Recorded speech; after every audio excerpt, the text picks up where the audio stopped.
Hello everyone, welcome back to my channel. Happy Sunday to all of you.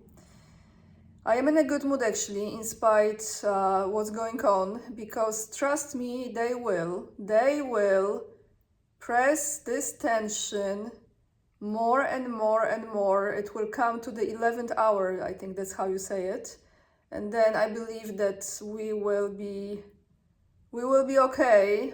They are just trying to test the patience of humanity and suck as much as they can the energy from people, because when you create fear, as you know, this is one of the tactics, you can take a lot of energy from people, pretty much drain them.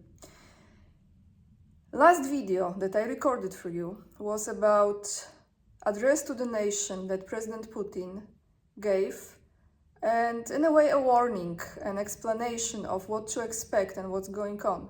Today, in a way, I will continue on this topic because, let me just tell you, yesterday, I think it was yesterday, Russian President, Vladimir Putin held a meeting with the leadership of the Ministry of Defense, representatives of the military industrial complex and developers of missile systems. In particular, the discussion was about the new Oryeshnik missile. And I want to start with this, because as you know, lately I have been recording the Sunday videos that were focusing on the current events from a different standpoint, a little bit more spiritual, a little different approach to the current topics. My question was to myself, what Oryeshnik means and why they named this Oryeshnik.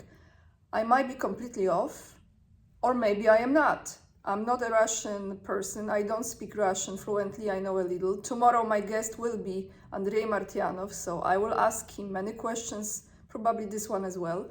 But I wanted to do my own research and just find out. It's very simple. So what Oryeshnik means? As I Google it, I look it up, it means hazel. So it means like the color, hazel. That's the meaning. And then I said, all right, why they chosen hazel, not a different color? So I Google hazel symbolism meaning. So let me read you this before we go to words from President Putin. A hazel rod is supposed to protect against evil spirits, as well as being used as a wand for a water divining. In some parts of England, hazelnuts were carried as charms or held to ward off rheumatism. In Ireland, hazel was known as the tree of knowledge, and in medieval times it was a symbol of fertility. So if we go with protect against evil spirits, it's a pretty interesting name, but I might be completely off. So this is a little bit from the Sunday approach, everyone, and now let me read you, because I have written this down in English for you, what President Putin has said during this meeting that just took place. Yesterday, I have informed the personnel of the armed forces, citizens of Russia, our allies around the world, as well as those who are trying to blackmail us by force, about the newest medium-range missile system. This is our missile system, which you called Oryeshnik, or I say Oryeshnik, I don't know if that's right. This is a ballistic missile and a non-nuclear hypersonic warhead. As we know from the analysis of objective control data, the tests were successful.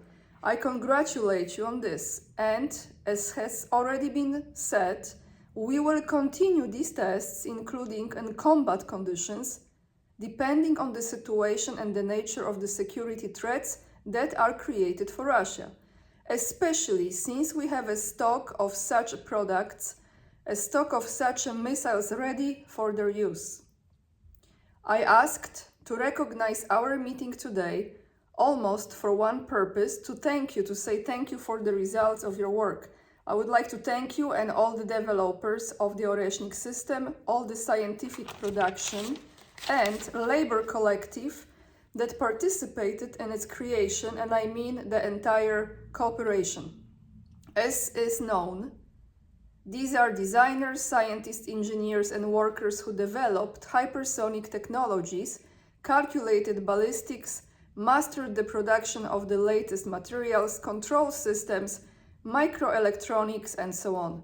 The results achieved and the speed of development of the new system really caused pride, admiration.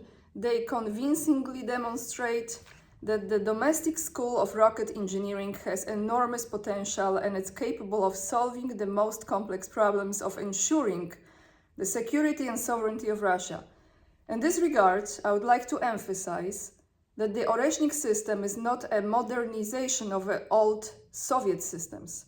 Although it is clear that we all came from various systems of the Soviet Union, we were all brought up on what was done by the previous generations.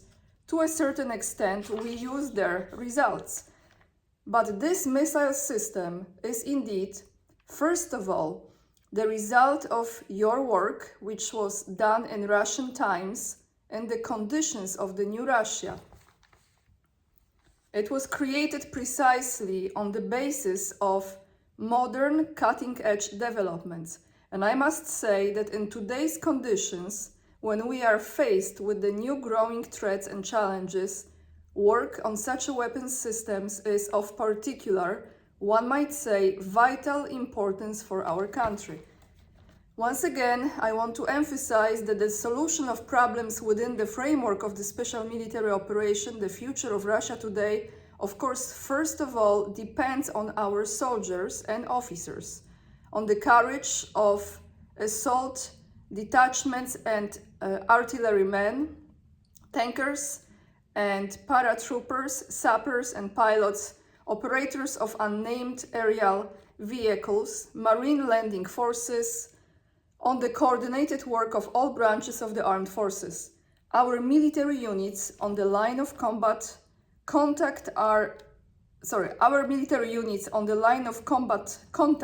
operating successfully, competently, courageously, professionally today. Every day they accumulate combat experience and build up their offensive potential.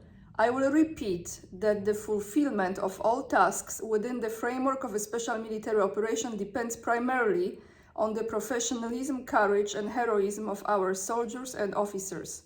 But at the same time, it is very important that both the frontline soldiers and our citizens in general know that we have a colossal technological base, a strong industrial and scientific rear to protect our security. And the weapons system that was tested yesterday is another reliable guarantor of the territorial integrity and sovereignty of Russia.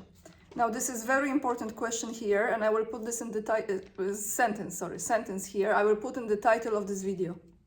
As you know, no one else in the world has such a weapon yet.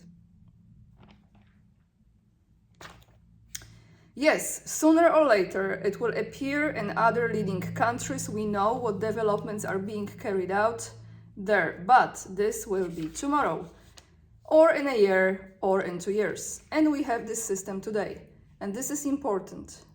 Here I want to emphasize one more aspect. The Oreshnik missile system is not just an effective hypersonic weapon. Due to its striking power, especially when used in a massive group manner, and also in a combination with other high-precision long-range systems, which Russia also has, the results of its use against enemy targets will be comparable in effect and its power to the strategic weapons. Although, in fact, the Oreshnik system is not a strategic weapon in any case. It is not an intercontinental ballistic missile. It is not a means of mass destruction, including because it is also a high-precision weapon. At the same time, as I have already noted, I will add that there are no means of countering such a missile, means of intercepting it in the world today. So, pretty clear. Even people like myself, who are absolutely not experts, can understand what he's saying. And I will emphasize once again, we will continue testing the latest missile system. It is necessary to establish serial production. Yep. But we will assume that the decision on serial production of this missile has been made. In fact, it has been already practically organized. Considering the special power of this weapon, its strength, it will be put into service in the strategic missile forces. So it's happening, that's it. Officially approved, that's it. And it is also important that in addition to the Oreshnik missile system, several similar systems are currently being developed in Russia for further testings. Based on the test results, this weapon will also go into serial production. So Oreshnik is just the beginning, everyone. That is, we are developing a whole line of medium and shorter range systems. Today's military political situation in the world is largely determined by the results of competition in the field of creating new technologies, weapons systems, and economic development. But, as I have said many times, the decisive role, of course, belongs to the people, the courage of those who fight at the front, the talent and perseverance of those who work in factories and design bureaus, in research centers and enterprises in all sectors of the economy. And of course, we are proud of such a people, with such a people, and of course, all the tasks of the special military operation, as I said, will be solved. And in general, Russia's security will be reliably ensured. This is the big part of what Putin has said during this meeting. So once again, let me go back to this, which I will use for the title of this video. No one else in the world has such a weapon yet, and no one can counteract that, intercept that weapon. And there is more to be announced, to be continued. Maybe that's how we can title this video as well. So that's what's going on, everyone. Hazel, Oreshnik, to protect against evil spirits. So now I have an article from TASS, some words from Dmitry Medvedev. Most of Russian weapons manufactured inside Russia. From Dubai, November 24th, being in a state of a hybrid war with NATO, Russia manufactures most of its weapons itself, although it maintains cooperation with a number of countries. Deputy Chairman of Russia's Security Council, Dmitry Medvedev, said, quoting now Medvedev, "In the current situation, when the entire NATO bloc is confronting Russia, when, as a matter of fact, Russia is in a state of not only a hybrid war, but after well-known events, actually a direct war with the North Atlantic Alliance, the absolute majority of military hardware and weapons are manufactured in our country." And he said this in an interview with Al Arabiya television channel when he was asked whether Russia receives weapons from other countries, for instance, China, North Korea, or Iran. He continued, "At the same time, naturally, we are cooperating with a range of countries," and he noted that the absolute majority of military equipment, weapons, and the so-called special equipment, means of destruction, missiles and projectiles are produced in our country, including at such enterprises as the one we are speaking. So, this is the topic for today, Sunday, a little bit, the current reality is what it is, but we cannot live in fear regardless, because you know what? I don't believe we will go this far as the planet Earth will be completely destroyed. I don't believe it. I think we will be fine. And that's why I don't want you guys to ignore it. However, I don't want anyone to freak out, and I don't freak out at all. But let me end this video with a comment of the day from someone who I so appreciate. This person is Jonathan Gold. Jonathan writes so many comments, almost under every video or every other video that I post, and I never acknowledge this, and his comments are very elaborate and very deep and really good comments. And I want to thank you, Jonathan, for posting those comments and for all your support to my channel, because I can not just see it, I can feel it from your comments as well. So let me end with this great comment from my latest video. Another excellent podcast, Anya. It is infuriating that the clueless leaders of the West continue to blatantly ignore Russia's warnings and continue committing provocative acts that can result in catastrophic consequences for us all. The level of arrogance, hubris, and ignorance demonstrated by the leaders of the the West, over and over again is dumbfounding and incomprehensible. I'm so sorry, my English, but Jonathan uses really eloquent words, and it's sometimes hard to pronounce for me because, my English is not excellent. It's all right, but it's not excellent. One would think that our leaders couldn't possibly be so stupid or reckless, and yet, by their very actions, they confirm that they are just that. Our leaders live in a delusional fantasy world that has no connection with reality. We all must wonder if they will ever wake up to the realities, to the test of Thus, the test of us see unfolding all around us. The US and some of the NATO allies keep poking the Russian bear with no concerns as to what they might lead to.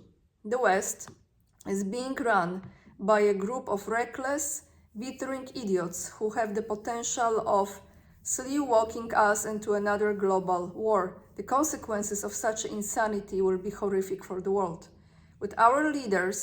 Will our leaders ever wake up to the realities now confronting them is unknown. They neither learn from history nor their own mistakes. It is most unsettling to see the things that are likely to unfold in the near term. The West has no competent adults in charge to make the critical decisions necessary to avoid widening the current conflict to a regional war with tragic consequences. President Putin has been very clear with his warnings to the West over the past several months. Unbelievably, the West continues to ignore these warnings and pursues courses of action that will trigger continued harsh responses from Russia. They are unwilling to accept the realities that President Putin has clearly elaborated upon, and instead foolishly claim that he is only bluffing.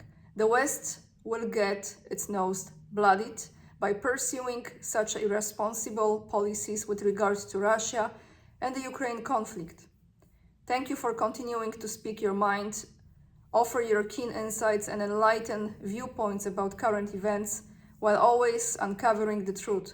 We all learn a lot from you, informative podcasts. Please keep up the good work. Jonathan, thank you so much. Really, I love your comments. You always put so much time, energy, and really express your opinion in such an eloquent way, and it means a lot to me.